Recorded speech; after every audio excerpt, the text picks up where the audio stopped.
Buenas tardes, mi nombre es Jennifer Castañeda y junto con mi compañera Wendy Jiménez vamos a exponer sobre la genética y la relación con la biología. Partimos del hecho de que genética es una rama de la biología que se encarga principalmente del estudio de la herencia, es decir, de las características o los rasgos que son transmitidos de generación a generación y de cómo estas características se transmiten desde los padres hacia los hijos a través de los genes.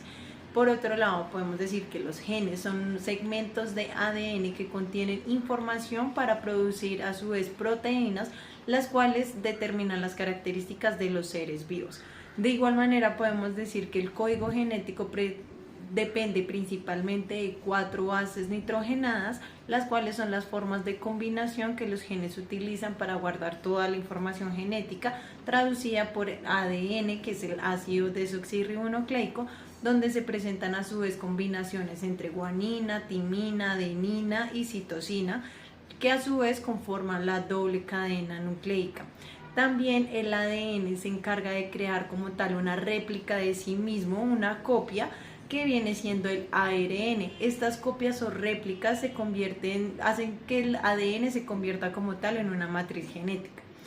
En ese orden de ideas podemos decir que la información que está almacenada en el ADN sirve para la síntesis de proteínas específicas, que esta síntesis se realiza mediante unas moléculas intermediarias de ARN, las cuales son las portadoras de la información de una parte reducida del genoma. Este proceso se puede considerar dividido en 2 etapas, la cual es la transcripción y la traducción. La transcripción es básicamente la copia de la información genética del ADN en una molécula de ARN mensajero. Y la traducción la podemos entender como el proceso por el cual se lee el ARN mensajero para construir una cadena de aminoácidos que luego se va a convertir en una proteína. También podemos mencionar que la función de la transcripción es llevar el ADN que se encuentra en el núcleo hacia el citoplasma mediante una réplica o copia, como ya se dijo anteriormente, es el ARN mensajero, para que posteriormente la lectura en la etapa de traducción construya como tal las proteínas. Este último proceso, la traducción, ocurre en los ribosomas. Estos pueden estar libres en el citoplasma o en algunos casos adheridos al retículo endoplasmático rugoso. En los ribosomas es donde llega el mensaje como tal del ARN mensajero y se encaja con el mensaje del ARN de transferencia, y se crea de esta manera una cadena de aminoácidos para que asimismo el ARN ribosomal los ensamble y crear así una proteína.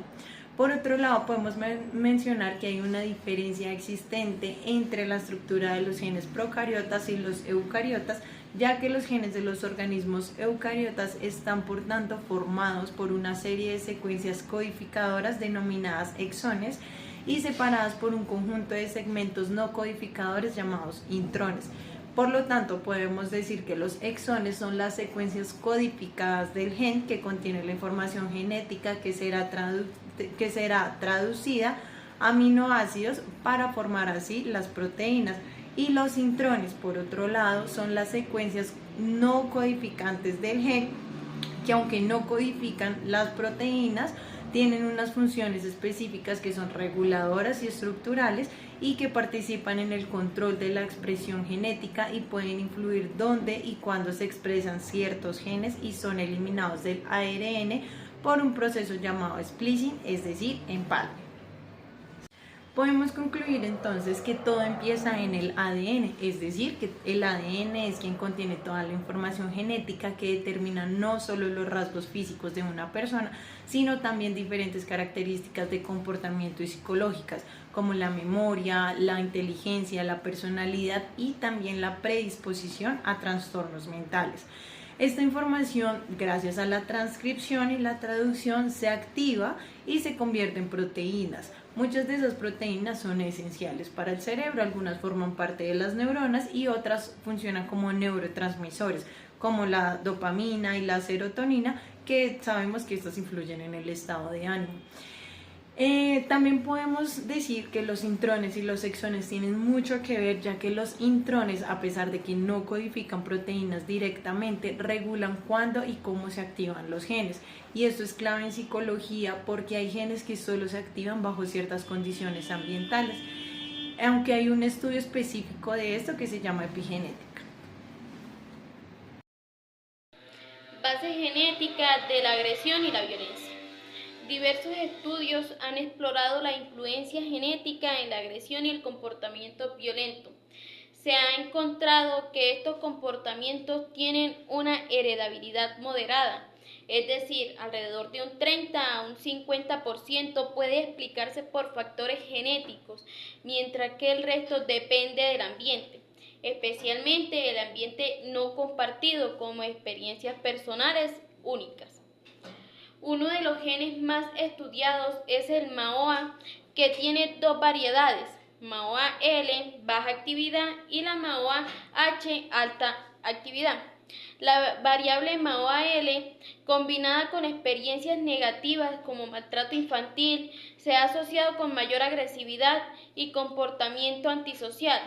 Estudios de neuroimagen muestran que esta variante también afecta a estructuras cerebrales relacionadas como el control emocional y como la amígdala y la corteza prefrontal. En conclusión, la agresión tiene una base biológica, pero también depende en gran medida del entorno y de cómo interactúan los genes con la experiencia de vida. El neurotransmisor de la agresividad. La serotonina es un neurotransmisor producido en los núcleos del RAFE del cerebro y actúan en regiones como la corteza orbitofrontal, el sistema límbico y el hipotálamo, todas relacionadas con la regulación emocional y la agresión. Se ha comprobado que niveles bajos de serotonina están asociados con mayor agresividad e impulsividad, mientras que el aumento de triptófano, precursor de serotonina, reduce estas conductas. Sin embargo, un metaanálisis reveló que la serotonina no solo explica una pequeña parte de la agresión, poco más de un 1%, lo que sugiere que su papel es complejo. Relacionadas con el comportamiento violento. Existen otras sustancias cerebrales, además de la serotonina, que influyen en la agresividad y la violencia, como el óxido nítrico, la vasopresina y la oxitocina, las cuales están explicadas en funciones básicas como el hambre, la sed y la reproducción. Estas sustancias pueden activar conductas agresivas en situaciones de competencia para garantizar la supervivencia y la reproducción. La testosterona, hormona sexual masculina, está fuertemente relacionada con el comportamiento agresivo. Aumenta la agresividad desde el desarrollo embrionario y en adultos eleva la respuesta violenta ante provocaciones. También se ha encontrado que los estrógenos hormonales sexuales femeninos pueden potenciar la agresividad, aunque su efecto es menos claro. Desempeño de la corteza prefrontal. La corteza prefrontal es una región del cerebro fundamental para funciones como el control del impulso, la toma de decisiones, el juicio, la atención y la regulación emocional. Se divide en varias áreas: la dorsolateral, la ventromedial y la orbitofrontal, las cuales están conectadas con otras estructuras como la amígdala y la corteza cingulada anterior. Estas conexiones permiten integrar emociones internas como estímulos externos. Estructuras subcorticales y agresión y la violencia. El hipotálamo, en especial el amartoma hipotalámico, está implicado en la agresividad humana. Lesiones o malformaciones en esta zona pueden aumentar la agresión, mientras que su eliminación puede reducirla. La amígdala, junto con otras estructuras límbicas como el hipocampo, área septal y circunvalación del cíngulo, regula la agresión mediante sus conexiones con el hipotálamo. La amígdala cumple funciones claves en la detección de amenazas, la memoria emocional y la respuesta de lucha o huida. se compone de varios núcleos con funciones específicas. Su disfunción se ha relacionado con conductas violentas y rasgos psicopáticos. Además, la conectividad entre la amígdala y la corteza orbitofrontal se ha vinculado con el comportamiento agresivo, especialmente en adolescentes, quienes pueden mostrar una maduración cerebral anormal. Consumo de sustancias psicoactivas. El consumo del alcohol y otras drogas está relacionado con un mayor riesgo de violencia, especialmente en personas con bajo control de impulso. Las drogas pueden inducir agresividad directamente o indirectamente. El alcohol es la sustancia con mayor evidencia con violencia. Otras, como el cannabis, puede reducir la agresividad durante el consumo, pero su abstinencia puede aumentarla. El consumo crónico genera alteraciones cerebrales en regiones claves para la emoción y el autocontrol. Conclusión. La agresividad es una conducta natural y adaptativa del ser humano, mientras que la violencia es una forma extrema e irracional de agresión, con la intención de causar daño.